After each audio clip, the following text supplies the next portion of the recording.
ഏകദേശം എനിക്ക് തോന്നുന്നൊരു ഒരു മാസം ആയതേ ഉള്ളൂ ഞങ്ങളുടെ ഈ ക്ലയന്റ് ഈ പുതിയ വീട് വാങ്ങിച്ചിട്ട്.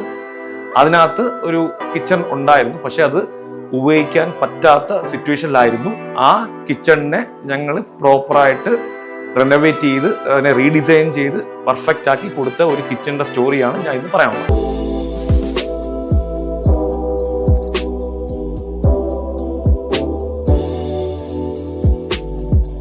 അപ്പൊ ആക്ച്വലി ഈ കിച്ചണിനകത്ത് ഇവിടെയായിരുന്നു ആക്ച്വലി കുക്കിംഗ് ആയിട്ടുള്ള സ്പേസ്. ഇപ്പൊ നിങ്ങൾക്കും അറിയാമല്ലോ, ഇവിടെ ഒരു ഡോറുണ്ട്. ഈ ഡോറിന്റെ കഴിഞ്ഞാൽ പിന്നെ ആകെ ഉള്ളത് ഒരു 120 സെന്റിമീറ്റർ 130 സെന്റിമീറ്ററിനകത്തുള്ള ഒരു സ്ലാബേ ഉള്ളൂ. അതിനകത്തൊരു വിൻഡോയും ഉണ്ട്. പിന്നെ ഈ ഒരു സ്പേസിനകത്ത് നമുക്ക് ഒരു കാരണവശാലും ഇവിടെ നിന്നുകൊണ്ട് കുക്ക് ചെയ്യാൻ പറ്റത്തില്ല, കാരണം അതിനുള്ള സ്പേസ് ഇല്ല. അതാണ് ഏറ്റവും വലിയ. ഇപ്പൊ ഞങ്ങൾ വന്ന് കണ്ട സമയത്ത് നമ്മൾ ആക്ച്വലി കുറെ കാര്യങ്ങൾ ക്ലയന്റ് അടുത്ത് പറഞ്ഞായിരുന്നു. കാരണം ഒന്നാമത് പുതിയ വീട്, പുതിയ കിച്ചൺ, അപ്പൊ അതിനെ തന്നെ മാറ്റി ഒന്ന് ചെയ്യുക എന്നുള്ളത് ഒരു ബുദ്ധിമുട്ടുള്ള കാര്യം തന്നെ. എന്നാലും ഉപയോഗിക്കാൻ പറ്റാത്ത സിറ്റുവേഷൻ ആണെങ്കിൽ നമുക്ക് അത് മാറ്റിയേ പറ്റൂ. അപ്പൊ സോ അതിനെ നമ്മൾ പ്രോപ്പറായിട്ട് പിന്നെ അതിനെ ആ എക്സിസ്റ്റിംഗ് ആയിട്ടുള്ള മെറ്റീരിയൽസ് എല്ലാം മാറ്റി അവിടെ ഞങ്ങളൊരു ലോങ് ആയിട്ടുള്ളൊരു ഓവനും മൈക്രോവേവും ആയിട്ടുള്ള ഒരു യൂണിറ്റ് ആണ് ഇവിടെ ഞങ്ങൾ കൊണ്ട് ഫിക്സ് ചെയ്തേക്കുന്നത്. അതിനുശേഷം ഞങ്ങൾ ബാക്കിയുള്ള സ്പേസ് പ്രോപ്പറായിട്ട് ഗ്രാനൈറ്റും ഫിക്സ് ചെയ്ത് കൊടുത്തു. അതിൻ്റെ താഴെ ബോട്ടം സ്റ്റോറേജും കൊടുത്തു. അതിൻ്റെ മുകളിൽ ഒരു സെൻട്രൽ സ്റ്റോറേജും കൊടുത്തു. ആ നടുക്കിലത്തെ വിൻഡോയും നമ്മൾ ടച്ച് ചെയ്തിട്ടില്ല. അതിനെ അങ്ങനെ തന്നെ കീപ്പ് ചെയ്തുകൊണ്ട് ഈ ഒരു ഏരിയ ഈ രീതിയിലാണ് ഇതിനെ ഡിസൈൻ ചെയ്തിരിക്കുന്നത്. അപ്പം അതുകൊണ്ട് ഇപ്പം ഈ ഒരു ഏരിയ മാക്സിമം യൂസ് ചെയ്യാൻ പറ്റും.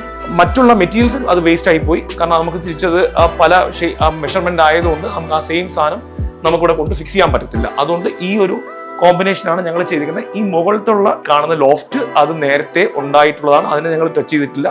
ഈ സെൻട്രൽ പാർട്ടും ഈ ബോട്ടമാണ് നമ്മൾ ഇൻക്ലൂഡിങ് ഗ്രാനൈറ്റും ഈ വോൾട്ടൈലും ഇലക്ട്രിക്കൽ പോയിന്റ്സ് ഉൾപ്പെടെയാണ് ഇവിടെ ഞങ്ങൾ വർക്ക് ചെയ്തത്. ഇപ്പം ഈ ക്ലയന്റ് ആക്ച്വലി അവരുടെ ഫർണിച്ചർ എല്ലാം ഇവിടെ കൊണ്ട് വന്ന സമയത്ത് ഈ റെഫ്രിജറേറ്ററും ആ സമയത്ത് കൊണ്ടുവന്ന ഒരു റെഫ്രിജറേറ്ററാണ്.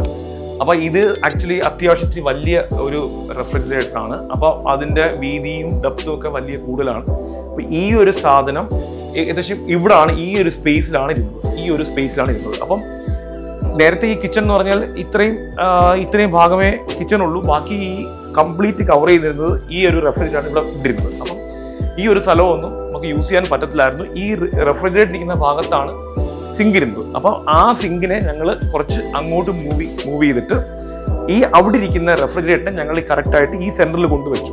അപ്പം ഈ ബാക്കിയുള്ള സ്പേസ്, ഈ ഒരു ഏരിയ, ഈ കാണുന്ന ഒരു ഏരിയ എന്ന് പറഞ്ഞാൽ ഒരു വുഡിന്റെ ഒരു ഡിസൈനിങ് ഉള്ള ഒരു പില്ലറും കാര്യങ്ങളൊക്കെ ഉണ്ടായിരുന്ന ഒരു ഷോക്കേസ് പോലെ ആയിരുന്നു. അതിനെ ഞങ്ങൾ റിമൂവ് ചെയ്തിട്ട് അവിടെ ഒരു ഓപ്പൺ പാൻട്രി പോലെ നമുക്ക് ഉപയോഗിക്കുന്ന രീതിയിൽ അവിടെയും താഴെ സ്റ്റോറേജും ക്യാബിനറ്റ് എല്ലാം കൊടുത്തു.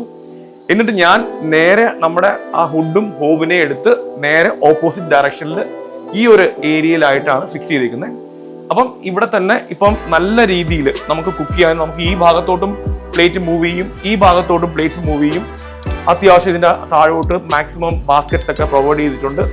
ഇപ്പം ഈവൻ കട്ട്ലറി ആയാലും അല്ലാതുള്ള പ്ലെയിൻ ബാസ്ക്കറ്റ്സ് ആണെങ്കിലും ടാൻഡം ബോക്സ് ആണ് നമ്മൾ ഇതിനകത്ത് ഫിനിഷ് ചെയ്തിരിക്കുന്നത്. സോ നമ്മൾ കിച്ചൺ ചെയ്യുമ്പം എപ്പോഴും ചിന്തിക്കേണ്ട ഒരു കാര്യം എന്ന് പറഞ്ഞു കഴിഞ്ഞാൽ അതിന് ഡിസൈൻ ചെയ്യും. മെയിനായിട്ട് ഡിസൈൻ ചെയ്യുന്ന ഒരു ഡിസൈനർ, ഒരു എഞ്ചിനീയർ ഓർ ആർക്കിടെക്ട്, ഇനി ആരാണെങ്കിലും നമ്മൾ അതിനെ ഒരാൾ അവിടെ നിന്ന് കുക്ക് ചെയ്യുമ്പം ഏത് ആംഗിളിലൊക്കെയാണ് നമ്മുടെ കൈയും നമുക്ക് കുക്ക് ചെയ്യാനുള്ള സൗകര്യങ്ങളൊക്കെ ഏത് ആംഗിളിലാണ് വേണ്ടതെന്നുള്ള രീതി അതിനെ വിഷ്വലൈസ് ചെയ്തിട്ട് വേണം നമ്മളൊരു പ്രോപ്പറായിട്ട് ഒരു ഡ്രോയിങ് ചെയ്യാൻ.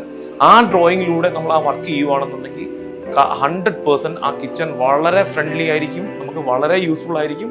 നമുക്ക് ഇതുപോലുള്ള ഒരു കിച്ചണൊക്കെ ഉണ്ടാക്കുമ്പോൾ അതിനെ മാറ്റി തിരിച്ച് പുതിയൊരു കിച്ചണിലോട്ട് ചെയ്യേണ്ട ആവശ്യം നമുക്ക് വരത്തില്ല. അതേപോലെ തന്നെ ഇവിടെ സിങ്ക് ഞാൻ പറഞ്ഞല്ലോ നേരത്തെ അപ്പുറത്തായിരുന്നു, ആ സിങ്കിനെ ഞങ്ങൾ ഇങ്ങോട്ട് ഷിഫ്റ്റ് ചെയ്തു. ഇവിടെയാണ് സിങ്ക് ഫിക്സ് ചെയ്തത്. അപ്പം നമുക്ക് കുക്കിംഗ് തൊട്ടടുത്താണ്, നമുക്ക് ഇവിടെ തന്നെ കുക്ക് ചെയ്യാം. നമുക്ക് ഇവിടെ തന്നെ അടുത്ത് സിങ്ക് ഉണ്ട്. സോ നമുക്ക് കുറച്ചും കൂടെ ഈസി ആയിട്ട് കാര്യങ്ങളെല്ലാം ഓപ്പറേറ്റ് ചെയ്യാം. പിന്നെ ഈ ഒരു കോർണർ, കാരണം നമുക്ക് കാണുമ്പോൾ അറിയാമല്ലോ ഇങ്ങനൊരു വിൻഡോ, ഇത് ഓൾറെഡി നേരത്തെ ഉണ്ടായിരുന്ന വിൻഡോയാണ്. അപ്പോൾ ഈ സ്പേസ് ഒക്കെ നമുക്ക് വളരെ കുറച്ച് സ്പേസേ ഉള്ളൂ ഈ ഒരു ഏരിയയിൽ. അപ്പം അവിടെ ഞങ്ങൾ ഈ ഒരു രീതിയിലാണ് ഇവിടെ ഒരു സ്റ്റോറേജ് കൊടുത്തേക്കുന്നത്. അപ്പം ഇതിനകത്ത് നമുക്ക് ഈ കുക്കിങ്ങിൻ്റെ ആവശ്യമുള്ള എല്ലാ ഡസ്റ്റും നമുക്ക് ഇവിടെ സ്റ്റോർ ചെയ്യാൻ പറ്റും. പിന്നെ ഇതിനെ പ്രോപ്പറായിട്ട് നമുക്ക് ഇതിനെ ക്ലോസ് ചെയ്യുമ്പം ഈ രീതിയിൽ തന്നെ ഇരിക്കുകയും ചെയ്യും. അപ്പം കാണാനും അതിനൊരു ഭംഗിയുണ്ട്. ഈ ഒരു സ്പേസും നമ്മൾ മാക്സിമം യൂട്ടിലൈസ് ചെയ്യും. ക്ലയന്റ് ഒരു വീട് വാങ്ങിച്ച് ആ കിച്ചൺ ഉപയോഗിക്കുമ്പം അവർക്ക് ഉപയോഗിക്കാൻ പറ്റാത്ത സിറ്റുവേഷൻ ആകുമ്പോഴാണല്ലോ അത് റിനോവേറ്റ് ചെയ്യുന്നത്. അപ്പം ഇപ്പോൾ ക്ലയന്റ് വളരെ ഹാപ്പിയാണ്. നമ്മുടെ ഗൂഗിളിനകത്ത് അതിന്റെ റിവ്യൂ ഒക്കെ ഉണ്ട്, ക്ലയന്റ് തന്നെ റിവ്യൂ ഒക്കെ കൊടുത്തിട്ടുണ്ട്. ഞങ്ങളുടെ ഇപ്പോഴത്തെ പുതിയ ഡിസൈനിനകത്ത് ഞങ്ങൾ ആദ്യം നമ്മൾ ഓവനും മൈക്രോവേവും എല്ലാം കൊടുത്തു. അവിടുന്ന് നമുക്ക് ഈ പറഞ്ഞ പോലെ പിന്നെ കുക്ക് ചെയ്യുന്ന പ്ലേറ്റ്സും കാര്യങ്ങളൊക്കെ നമുക്ക് ഇങ്ങോട്ട് വെക്കാനുള്ള സ്പേസും കറക്റ്റ് ആയിട്ട് കൊടുക്കും. നേരത്തെ ഏറ്റവും വലിയ പ്രശ്നം അങ്ങനെയുള്ള സ്പേസ് ഒന്നും ഇല്ല എന്നുള്ളതായിരുന്നു ഏറ്റവും വലിയ വിഷയം. അത് കഴിഞ്ഞ് നമ്മൾ നേരെ റെഫ്രിജറേറ്റർ കൊണ്ട് ഫിക്സ് ചെയ്തു. അത് കഴിഞ്ഞ ഉടനെ നമ്മൾ സിങ്ക് വെച്ചു. സിങ്കിന്റെ ഈ സൈഡായിട്ട് നമ്മൾ ഹുഡും ഹോബും ഒക്കെ ഫിക്സ് ചെയ്തു. ഈ സൈഡിൽ ഒരു ഓപ്പൺ പാൻട്രി കൊടുത്തു. അപ്പൊ നമുക്ക് ഫുഡ് സെർവ് ചെയ്യാനും കുക്ക് ചെയ്യാനും എല്ലാ രീതിയിലുള്ള പ്രോപ്പർ അറേഞ്ച്മെന്റിലാണ് ഇപ്പൊ നമ്മൾ ഈ കിച്ചൺ ഡിസൈൻ ചെയ്തിരിക്കുന്നത്. അപ്പം ക്ലയന്റ് അബ്സല്യൂട്ട്ലി ഹാപ്പിയാണ്. അപ്പൊ ഇതുപോലുള്ള ഇഷ്യൂസ് ഉള്ള കിച്ചൺ നമ്മുടെ വീടുകളിലും പഴയതോ പുതിയതോ ഏതോ ആയിക്കോട്ടെ, നമുക്ക് എന്തെങ്കിലും ഇഷ്യൂ ഉണ്ടെങ്കിൽ ഡെഫിനറ്റ്ലി ആമസോണിനെ വിളിക്കുക. ആമസോൺ വന്ന് അതിൻ്റെ പ്രോപ്പറായിട്ടുള്ള ഡിസൈനും കാര്യങ്ങളെല്ലാം വർക്കൗട്ട് ചെയ്ത് നമുക്കതിനെ നമ്മുടേതായ രീതിയിൽ തന്നെ നമുക്ക് കോസ്റ്റ് കുറഞ്ഞാലും കോസ്റ്റ് ഏത് രീതിയിലാണെങ്കിലും നമുക്ക് റീഡിസൈൻ ചെയ്ത് പ്രോപ്പറാക്കി നമുക്കൊരു കിച്ചണിനെ ഫിക്സ് ചെയ്യാം.